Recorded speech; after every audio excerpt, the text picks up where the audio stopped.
welcome to the Introduction to the NGSS webinar. I'm really excited to introduce ourselves as well because you just introduced yourselves and I feel like we should reciprocate. My name is Brendan Finch. My pronouns are he, him. You can tweet at me at birdbrainfinch. I taught middle and high school science for 7 years, which compared to some of y'all is not a long time. And for those of you that are just entering the classroom, that may seem like a long time. But I left the classroom 10 years ago in 2014 to build rocketlit.com. So it's an adaptive science reading website, mostly for middle school. And in the last 5 years, we've been building Inner Orbit. And so that's all we do are assessments focused on phenomena and the NGSS or the NISLIS, if that's where you're at too. And I think somebody may have mentioned they're in Oklahoma, so we do support all the Oklahoma standards. Anyways, I wrote a bunch of the assessments on the site to begin with, and I now spend a lot of my time talking to folks like all of y'all who are here. We consider all of this to be research, and we consider all you to be thought leaders within your classrooms, your schools, and your districts. So we're really excited to gather together and to learn with each other. We're exploring different ways that we can support admin, students, and teachers with the NGSS beyond just our assessment platform. And so we're really excited to be here. All of our webinars are really intended to be educational things where we just say like, here's how we think about this. So we're excited to have you here. And I'm excited to also introduce my colleague, Julia. Hello, Julia. Thank you, Brendan. And hey, everyone. My name is Julia, and I am a former teacher. I was a teacher in the Dominican Republic, greatest place on earth, just unbiased opinion. And I've been building materials to support the teachers and districts with their NGSS implementation in the last 2.5 years, but actually it's been 3 years now. So I have to update that little fact in the slide. And I'm Inner Orbit's district engagement manager. So if you're interested in piloting or in learning more about Inner Orbit, I'm happy to kind of like walk you through the site and set you up with access so that you can learn more. Julia's amazing. So I hope you get to chat with her. If you haven't already, some of you who are here have. So that's fantastic. But without further ado, let's dive in. And we want to introduce first what Inner Orbit is, so you understand the frame that we're looking at the NGSS through. And so we build kind of, there's sort of 4 things that we include within our umbrella. So the first are phenomena. So these are opportunities for students to take what they're learning in your classroom and apply that to something new, something novel, something they've not seen before. And we want them to explain using their knowledge from, instruction to explain this new thing that they've never seen before. And if they can do that, that is the idea of Sensemaking. It's the idea of the NGSS. And frankly, I think science education should look for that transferability of knowledge. And we do that with very, very scaffolded questions. So we have this huge database. There's over 10,000 questions now. We're writing more every single week, and we're always honing the questions that we already have. So if you were a year ago, if you went on the website and you went on just yesterday, you're going to see different questions on there because we're always improving it. So those questions will hit very specific parts of the standards. Julia is actually going to talk about this a little bit more later on in the session, but we're trying to scaffold up students and also help y'all as teachers and people who support teachers to better understand, I guess, what are the smaller components that build up into these larger performances that are in the standards. And then to help you understand those components in a more granular way, we also do we collect really detailed data to report out to y'all. And so if you are somebody who's supporting a district, if you're somebody who's supporting a school, or if you're supporting, a group of students or a small group of students, then this is all intended to be for you. And you can look at this data to figure out, all right, so what specific pieces of the NGSS are my students struggling with? So what we're looking at here is the SEP of developing and using models. And so that's what's up at the top here. And there are 2 different sections to this. So there's the 3-5 grade level band, which is right here. And then there's the 6-8 grade level band, which is down here. And we pulled out specific standards where students are being really, really successful, like use a model to test cause and effect relationships or interactions, considering the functioning of a natural design system, and some areas where maybe, we need to go back and remediate and help students to better understand the standards and go over some of the topics that we went over. But this is what the reports look like. And the idea is that you can sit down as a district, as a school, or as an individual teacher, or in an IEP meeting with a student and say, these are the areas where they need support. These are the areas where they have strength. And this is what I'm going to do about that. And that is the big idea. The other thing we do, which, you're a part of right now is professional learning. So this is an example of one of the sessions that we do with our partner districts. So if you're trying to communicate the NGSS and sense making to the teachers that you support, so we pull a lot of research to do these sessions. We do a lot of modeling of engaging classroom strategies. So you're going to see us do things today that you could do in your classroom, and that is the idea. And we take in a lot of teacher feedback. So as y'all go through this and you ask specific questions, we will be taking that as feedback, and we'd love to hear from you afterwards if there are things that we could do better. And that's our colleague Erin hanging out in Connecticut, working with some students and teachers. So if you want to learn more about Inner Orbit, Julia just dropped a link to her calendar into the chat. So we're gathered here today to introduce three-dimensional standards and sense making. And those two things are sort of inextricably tied together by the performance expectations in the NGSS. Our objective is to introduce three-dimensional standards and give examples of sense making to help teachers and admin at the beginning of their NGSS implementation. So we think about this, if you're a classroom teacher, if you're a principal or an AP, or a VP, or if you're a district coordinator and you're looking for other ways to sort of like frame these standards, that is you're in the right place. If you are a more advanced teacher and you understand the NGSS well, then you're going to be just like patting yourself on the back, like, I get it, which is great too. We're going to be here for about an hour. It's totally possible that we'll end early, but we'll see. We're going to have some rich conversations. Our agenda, we're going to talk about, what does sense making look like? We're going to play a game called Sense Making or Not, which I shamelessly stole from Bill Nye's like Alive or Not. Anyways, so we're going to do a little introduction to three-dimensional standards. What makes a performance expectation? And then we're going to talk about scaffolding three-dimensional standards with questions. This is where Julia is going to talk about InterOrbit's questioning strategy, which is just a really useful lens for understanding these complex standards. And then we're going to play a game. And the game is called Standard to Question Matching. And I'm really excited about that. I'll say more about that later. And then we're going to talk about what does 3D data look like. And this is one of those things that we're just going to boop on the nose. And then this is going to be a quick look. We're not going to get too deep into the weeds here. It could get real gnarly, real quick. But we're just going to look at what data in a report might look like. And then we'll say, cool. If you have questions that you have, write them in the chat. So the first question we want to pose is, what does sense making look like? And whenever we do these things and we talk about what sense making looks like, we want to center our conversation around performance expectations. And so this is going to be a standard or a PE performance expectation that we're going to go over for a significant piece of our time today. And it is the middle school life science performance expectation that asks about evaluate competing design solutions for maintaining biodiversity and ecosystem services. What a fun little nugget that is. There are 3 dimensions in here, and we're not going to get too deep into this right now because we're going to talk about way more later. So just know that students have to engage and argue from evidence. They need to understand ecosystems and biodiversity and also developing solutions, so an engineering standard. And then the cross-cutting concept is stability and change, which is small changes in one part can create larger changes in another part. All right, so we're going to look at this through the lens of a very specific phenomenon, which is which type of garden is really the bee's knees. So on Inner Orbit, this is one of our phenomena, and we look at 3 different garden types. We look at decorative gardens, pollinator gardens, and native plant areas. And so these are 3 different sort of like ways that people will build gardens.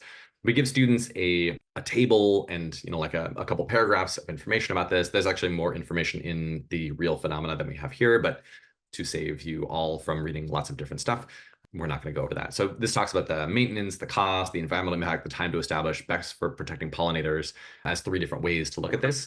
And we're going to look at 2 different questions. And I want you to think about these 2 different questions and consider, what's the difference between these 2 questions, and what does that mean when we see the differences between these. So first question is, how are native species most likely to be impacted by the introduction of exotic plants into their ecosystem? So question number 1. Question number 2 that we're weighing and comparing: why would scientists be concerned about the impacts of decorative gardens? Explain their effect on biodiversity in comparison with at least one of the other garden types described in table 1. All right, so 2 questions I'd like you to consider and then share your responses to in the Zoom chat. What is the difference between these 2 questions? What's the difference? And then also, why is that difference important? So 2 parts to your response. So you should write, what is the difference? And then why is that difference important? And so we'll give y'all a couple minutes, respond in the chat, and we'll look forward to your responses. So I see folks calling out that there's like simple answers to question number one. It can be answered in a single sentence, but question two asks students to pull information from the data. It asks you to understand, can you read tables? I think that's interesting too. That could be analyzing interpreting data or engaging in argument from evidence, or there's lots of different SCPs that might hit, which is great. I like the idea of cross-curricular. So this may be, impacting ELA or math or social studies as well. It's fantastic. I really like the idea of looking at verbs. Somebody mentioned there are specific verbs within the NGSS standards. And so I think that's a really, really interesting lens to use to look at questions, which is what are we asking people to do in here? Academic vocabulary, which is fantastic. And I think the idea of higher order thinking is fantastic as well. Super, super, super important. An evidence-supported answer. I love all of this. It hits more than one strand. I want to learn more about this, what strands this is hitting. Cool. Thank you all so much for your responses. I really like the idea of taking the role as a scientist as well. This is absolutely fantastic. So just to be clear, so we're recording this. We will send out the recording afterwards. So if you're driving or if you can't be here the whole time, you can watch this at any point in time. So you've got lots and lots of time to watch this. Okay, great. Thank you all for your responses. Those are really, really thoughtful. I really appreciate you taking your time and answering them. But now, for the sake of time, we need to move forward a little bit. So that first question is interesting. Some thoughts around this are that students are repeating a piece of knowledge that they've more than likely discussed and seen before. So native plants and non-native plants, essentially, like what does that mean? So students, they need to engage with that. Something to note about this is that you don't need the phenomena to answer the question. Oftentimes, we will use this as a litmus test for our students engaging in sense making. We'll say, can you cover up the phenomena and still answer the question? If the answer is yes, that is probably not a sense-making question. But if you need to use the data, if you need to pull evidence from that, if you need to compare different pieces, then that's important. So what this is this question is something that we call representation. And so just an understanding of knowledge, and you're repeating things that you understand. What is different about this question, and we'll get into the other question in a second, is that they're not applying their knowledge, and they're not applying it to explain anything. They're just telling you a thing. And so that's really, really simple. There's kind of just one answer to this question. So the second question is a little bit different.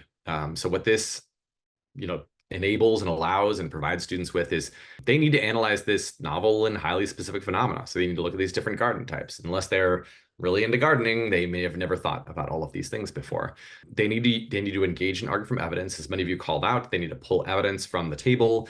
They need to understand ecosystems and biodiversity in order to answer this question. That's an important piece of that. And stability and change is really, really important here, because a small part of one system that's changed can impact things more broadly later on. And so impact is very much the piece of that gets into stability and change.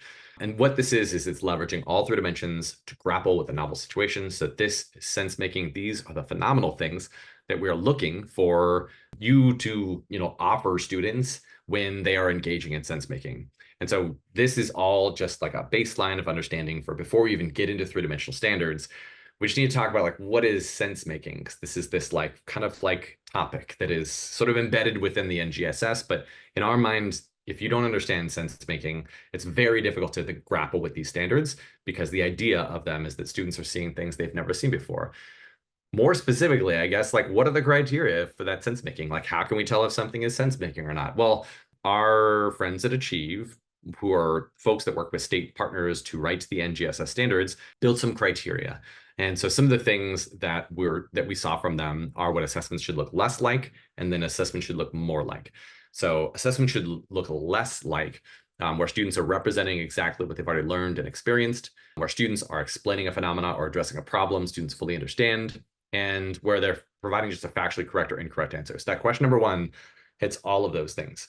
And question number two is what we want questions to look more like, which is that connect what they've learned and experienced in a new way. We want them to see new things. Novel phenomena is kind of what we think about this. We want that phenomena to be connected, in a way where they're authentically uncertain.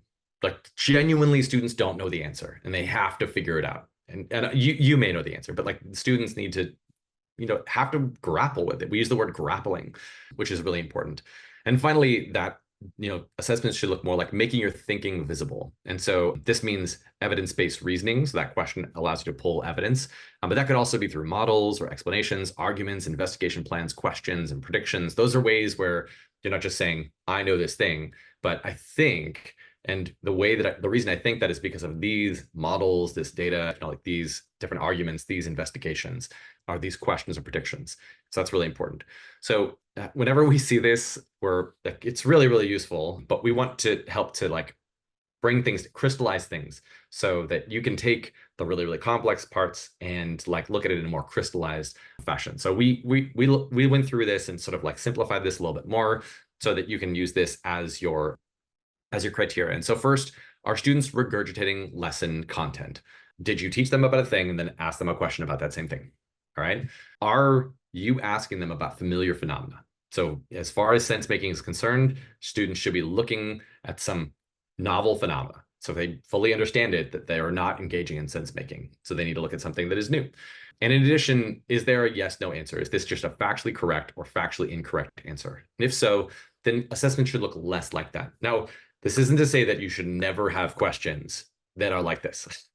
Just to be really clear about that, that is antithetical to what we believe. And it's really, really important that you allow students to express what they know and then do further things with that knowledge later on. So just to be really clear, this doesn't mean you should never ask questions that have factually incorrect or correct answers. But if you're assessing sense making, which is a point we believe you should get to, then you need to have things that are more like this. So there are new phenomena. We use the term novel phenomena. I was like, let's tone this down even more and just say there's something new. It's a new phenomena. In addition, are students truly uncertain? Like, are they really like, I don't know the answer? And we want them to make their thinking visible. So they should be explaining, like the word because should be in there. And if they just say, like native plants are most important, and like that's all they write there, then that's probably not sufficient. They're not making their thinking visible. And so I think making thinking visible is something that we want to pull out of students. So like, tell me why. And that can be a picture, a model, evidence, hypotheses, investigations. There's lots of ways that they can do that. All right. So now we want to go through and apply these criteria. And we're going to use the simplified version of this. Like these two are intended to be the exact same thing. We just want to use a more simplified version of it. And we're going to look at that through two other questions on inner orbit. And again, like these aren't better or worse questions. We just want to figure out what criteria this phenomena in this question meet. And so just to tell you a little bit about this phenomena, so we have this phenomena that we use, and it's looking at differences in the behavior and the characteristics, the properties of things in the periodic table. So this first question asks, based on the periodic table, which of these elements probably has physical and chemical properties most similar to boron? There's a list of properties or a list of chemicals there. And I guess they're elements, not chemicals. Maybe they could be both. Doesn't matter. So what criteria does this phenomena meet?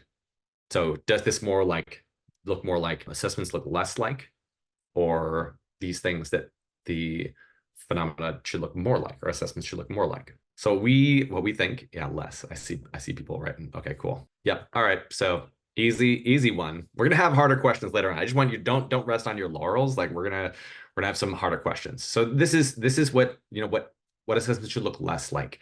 And just to be really clear, it's not that this is a less valuable question necessarily. It's just if you're assessing sense making, if you're assessing the NGSS, if we're thinking about like what do we want students to leave our classrooms doing, this is not it. They should be able to do these things. And then we're going to take that knowledge and we're going to look at a separate phenomena and a separate question. And so this is a phenomenon in orbit about argon as a shielding gas in welding arcs. So when you're welding things, there's such an immense amount of energy that is being pushed out to melt those metals together that they actually use argon as a shielding gas, which means, around that highly energetic stream of particles that is, melting two metals and melding them together, welding them together, there's argon that comes out around that. And it's like pumped out on all sides.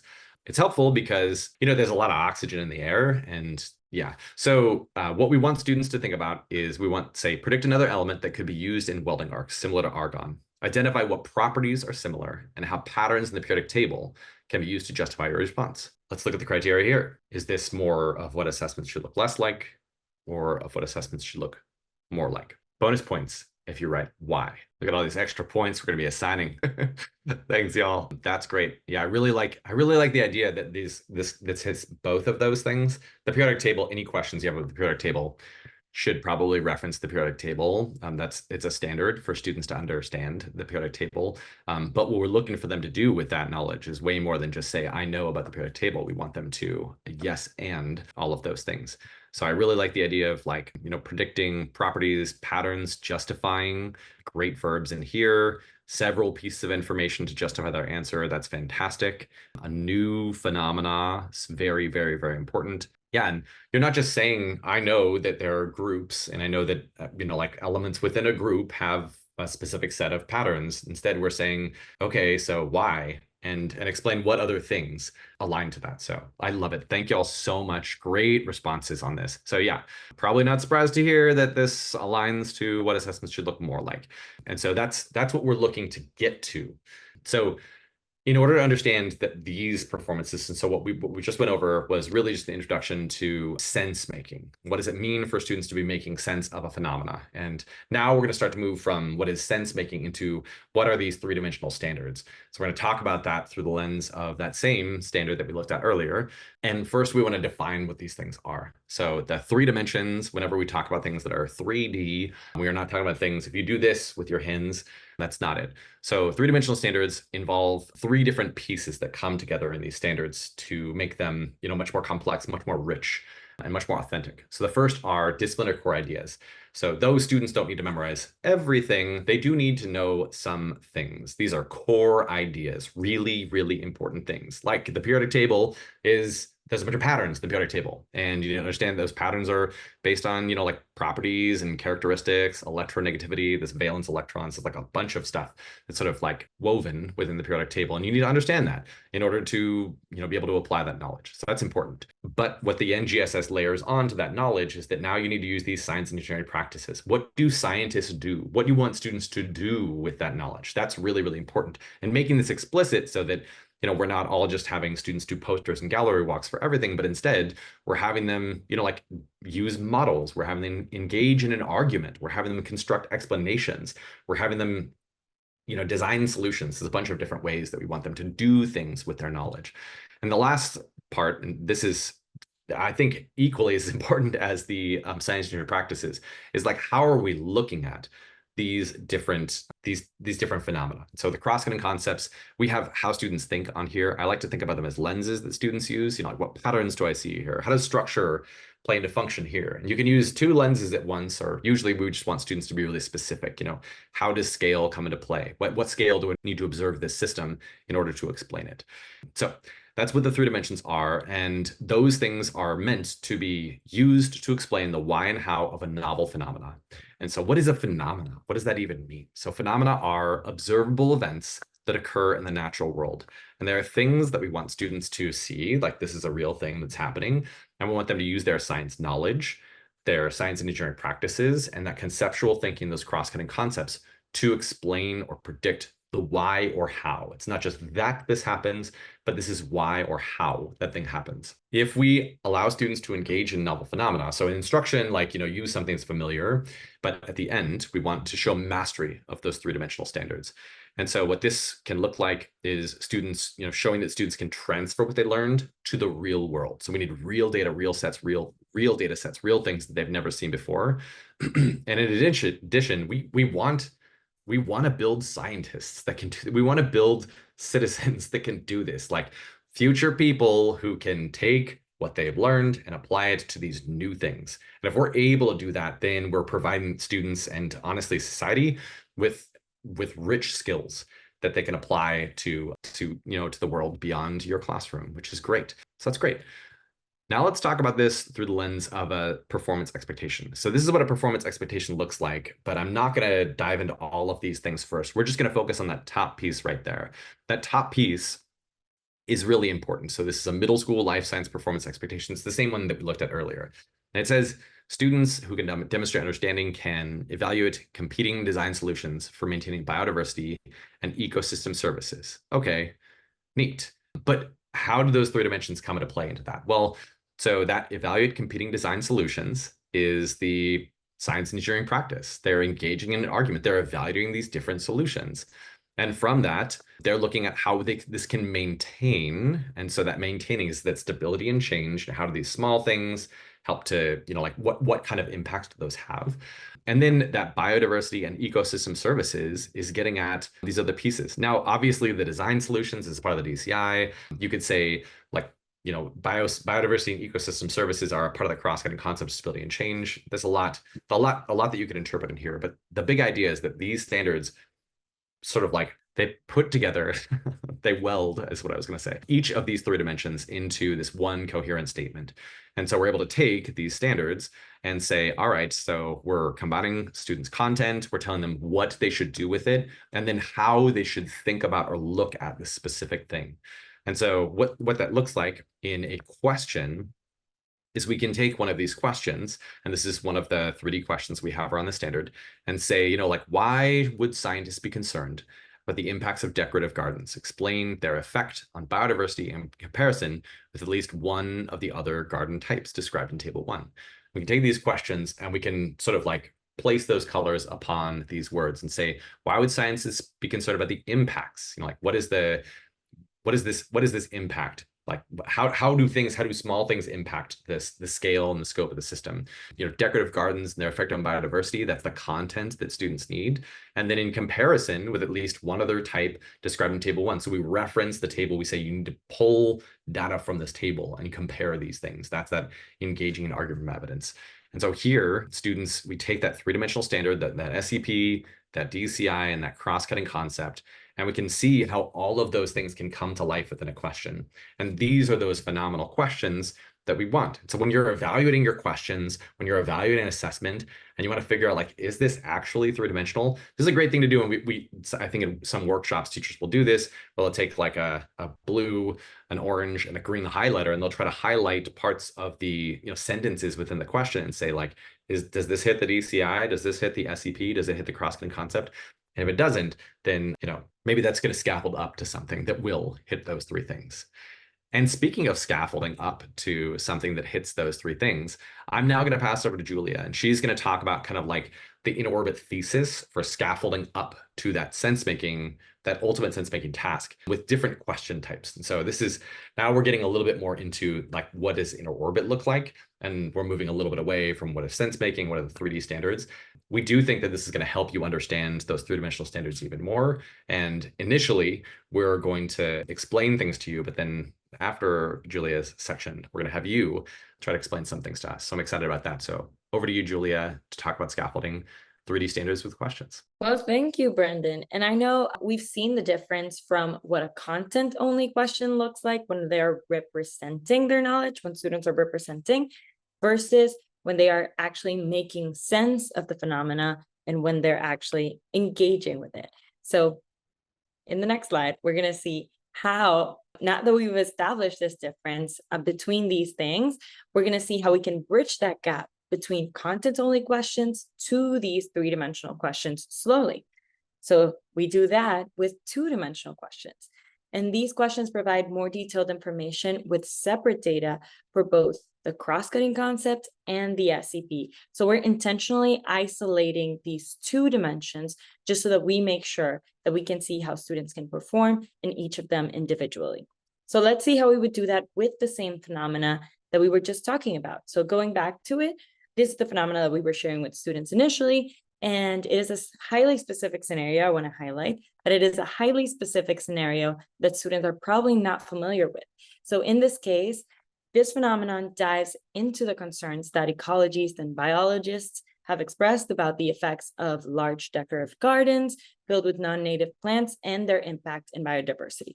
So we're going to ask students some specific questions about this phenomena and to take students from that 3D performance slowly. So we'll start by asking the first type of question, which is a DCI only question. And at this point, we just want to understand if students are ready to be assessed in the content for this performance expectation. This is the type of question that we were just saying assessments should look less like. And Brendan was making the point that even though this is not a bad question to use, this is just not necessarily measuring their proficiency on this performance expectation. So here we're only asking students if they understand the content of the lesson. In this case, we're asking them if they understand that the integrity of an ecosystem's biodiversity is often used as a measure of its health. And that's it. Moving on to our second type of question, we're actually combining the content with the concept, which is the cross-cutting concepts that we were just talking about. So we're asking students to apply the content of the lessons through the lens of the cross-cutting concept. So we're intentionally leaving out the SEP at this point. And in this case, students need to identify stability and change, applying what they learned about ecosystem dynamics and biodiversity. And then we do the same thing with the science and engineering practice. So here we're asking students to apply the content, why they practice the SEP, and we're intentionally leaving out the cross-cutting concept again. So they need to practice with what they learned about biodiversity with the science and engineering practice, which is engaging in argument from evidence. And finally, we build up to these big three-dimensional sense-making questions. And these are the types of questions that we want students to be able to answer independently. So at this point, we are combining all three dimensions. And for this specific performance expectation, we have multiple DCIs. So we want to combine both DCIs, then the science and engineering practice and the cross-cutting concept in one question, as we saw in previous slides. So how can all those things come together for students to make sense of this phenomena? So this is how we scaffold on inner orbit. And I realize I didn't spend a lot of time reading the questions, but if you like to read these and other questions more carefully, please go to our site just so that you can engage with our content a little bit more. And then I'm going to drop the link in the chat later on in the webinar so we can meet if that's something that you want to do. So this is how scaffolding can help you build up to a three-dimensional question like the one we had in the beginning by separating the dimensions and building up in rigor to help students make sense of these summative questions or sense-making questions. And you'll be able to gather data that will help you make informed instructional decisions like we're going to see in a little bit. But now Brendan is actually going to guide us through this cool activity called standards to question matching activity. And thank you so much, Julia. I really appreciate that. Julia is laughing because I really wanted to call this "Where in the World is Dimension San Diego?" But like maybe that's a bad joke. Okay, I digress. Okay, so let's talk about standards and questions and matching those standards to specific questions. So in this activity, we're just gonna keep riffing on this exact same phenomena, and then we'll go into a separate phenomena later. So watch out. Okay, so which type of garden is really the bee's knees is what we're looking at here. And again, what this is comparing is it's showing students different garden types. It's giving them data tables. We have some text in there as well that they read through to make sure that they have enough information to be able to say, like, I understand how different solutions or different designs can impact the stability of a system and understanding biodiversity as well. All right, so again, here's our phenomena. And now the game we're going to play is, what type of question is this? And so these questions that we're going to go through here, we're looking at the DCI that's over on the left-hand side of your screen, the SEP, and the cross-cutting concept. So there's two different DCIs that we're looking at here, and there's the cross-cutting concept and the SEP. So what I want you to think about right now is, what type of question is this? And so I'm going to launch a poll in just a second. And I want you to answer this. Do you think that this is a DCI only question, which we call core content? Do you think that this is a cross-cutting concept and DCI question, which we call content and concepts? Do you think this is a content and practices question, DCI and SCP, or is this a three-dimensional question? So take a look at the cross-cutting concept, the DCI, the SCP, take a look at these different options and choose one of those four choices. We'll give you about a minute to think about this. All right, we're going to end this poll and share the results. So we had folks answer mostly that it was a core content DCI only question. Some folks also said that it was a content and concepts question. Those two are like not too far apart. And then we had one person who said it was a three-dimensional question. So on our website, we label this as a two-dimensional question.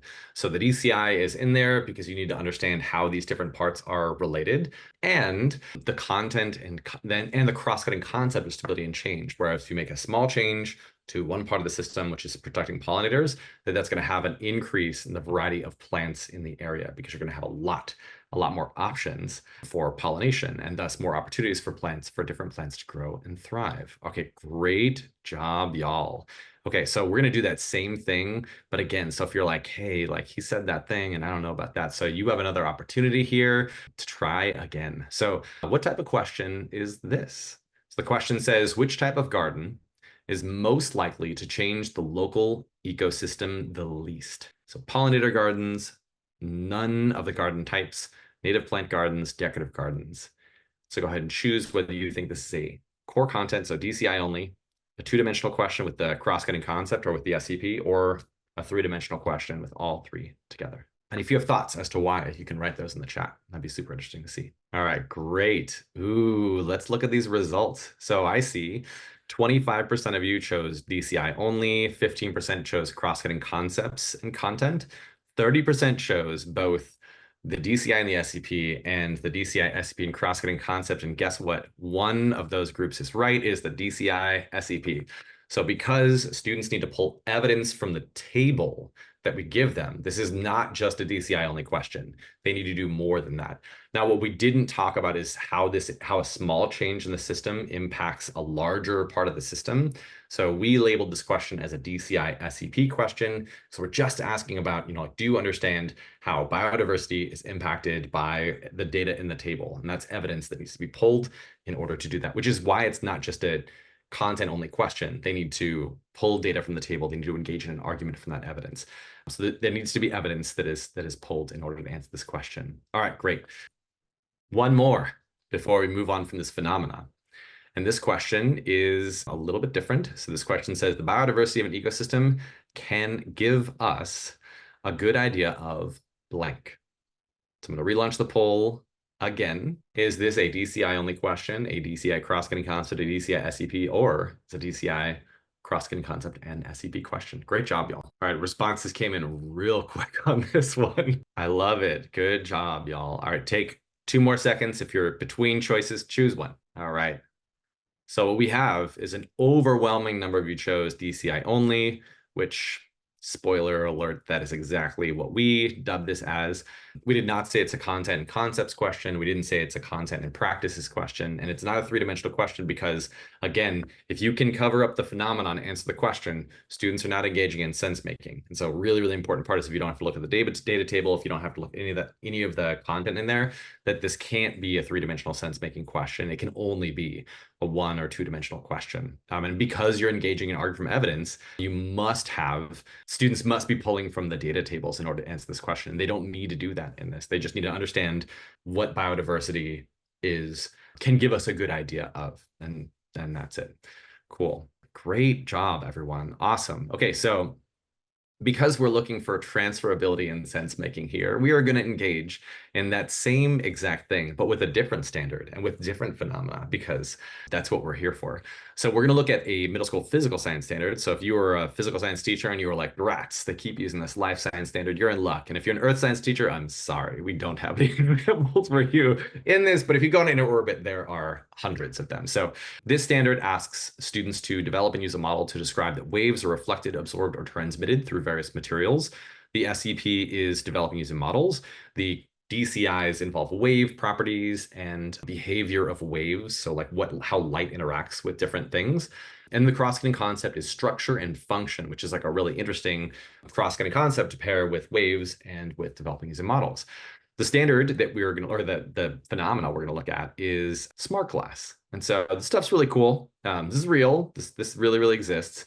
And I feel like I've like seen this, that there are like a couple places that people put this in bathrooms, and you're like, when you're outside the bathroom, you're like, oh, like, and then you turn on the light and the glass becomes opaque. So it's really, really cool, novel, and also kind of weird that you use that in the bathroom. Anyway, so we explain in the phenomena that smart glass is this technology that's used to change the visibility through windows with a flick of a switch. So essentially, there are all these crystals, and you can see this in diagram A, that are those crystals that are randomly arranged when there's no current passing through the system. And then when you turn the power on, it aligns the crystals in a way where those crystals now becomes transparent. And so it's opaque when they're randomly arranged, and then it becomes transparent when the power's on. So you just change the light switch to be. Anyways, great. And so then we have these student models of light interactions with smart glass. So we have Nora, Monique, and Seth that had different ways that they thought that smart glass and light are interacting. And so that's fun too. I think giving student models and different student models that are maybe right or wrong in different ways is a really interesting way to say like, okay, so now apply this through that lens. All right, great. We're gonna play this game, the same game, but with a different question, a different phenomena, different standard.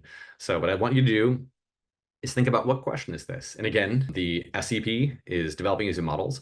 The DCI is electromagnetic radiation, so it's looking at the behavior of light waves. And the cross-cutting concept is structure and function. So there's another part of that standard that's about mechanical waves. So we have nixed that from this. This is a light waves only question. And so the question is, in order for an image to be clearly seen through a glass window, light must be, and it's actually a fill in the blank question, so you don't have answer choices here. All right, do you think this is a DCI only, DCI cross-cutting concepts, DCI SEP, or all three dimensions? All right, take 2 more seconds if you're between 2 choices. Choose one of them. Great job, y'all. Real quick this time. All right, I'm going to end the poll. Good work, y'all. All right, so overwhelmingly, people chose core content, so DCI only. A couple DCI cross-cutting concepts, I can see that. And then DCI SEP, so there are models up in there, I see that. And then three-dimensional questions. So we label this as a DCI only question, and that is because you don't need to look at any of the models in here. You don't need to understand the structure and the function of windows. You just need to understand that if you can see things, that light must be transmitted through those things. And so this is like a simple vocab word question. It's just, do you know what transmission is? And that's it. Great. Okay, so now we're going to do that again, but with a different question. So this next question asks, refer to figure A. How is smart glass designed to interact with light when it is turned on? Take about 45 seconds to think about those 3 dimensions and that question. Is this a 1, 2, or 3-dimensional question? All right, take 2 more seconds. If you're between 2 choices, choose one. All right, great job, y'all. So let's share the results. Ooh, interesting. This took a turn. It was amazing to watch. So one vote for DCI only. Most votes so far for DCI and cross-cutting concept. DCI SEP had less, and there's some trends in the 3-dimensional answers. That's great. So we label this as a DCI and cross-cutting concept question. And the reason for that is we're talking about the DCI. So you need to understand transmission. You need to understand, like opacity. You have to understand behavior of light waves as they're attempting to, in this case, move through something. Not that the light waves have like will, but it doesn't matter. So, and it involves the structure and function of that thing. So we're looking at the structure and the function and how those 2 things come together within smart glass. So though there are models, students don't need to really use those models. And even if you read the text of the phenomena, which that's not included here, and I realize that's a handicap that y'all have, but it explains the concept of smart glass in there. So the model is not, this is another one of those things where like if you cover up the model, you might not be able to answer it. And so in this case, we say that this is not using developing these models. It's not leveraging that because students don't need the model to explain why or how something's happening. They're just looking at the structure and the function of smart glass and not only through the lens of the model. All right, last time, y'all, and then I gotta be honest, we're almost out of here. So last thing is, what type of question is this? New variations of smart glass windows can provide colored tints when the glass is off by interacting with specific wavelengths. Develop a model showing how light interacts with glass that appears green when off. Is this a 1, a 2, or a 3-dimensional question? All right, I'm actually going to cut this off in just a minute because like almost all y'all voted already.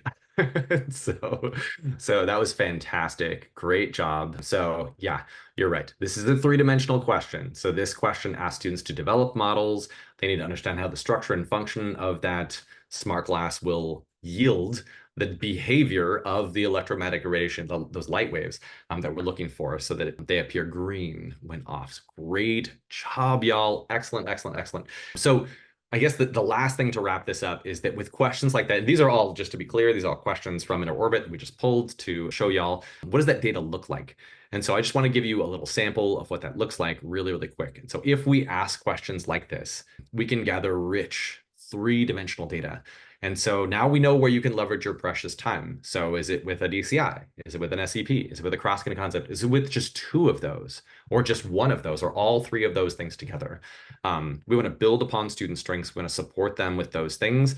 And we need to track their progress over time.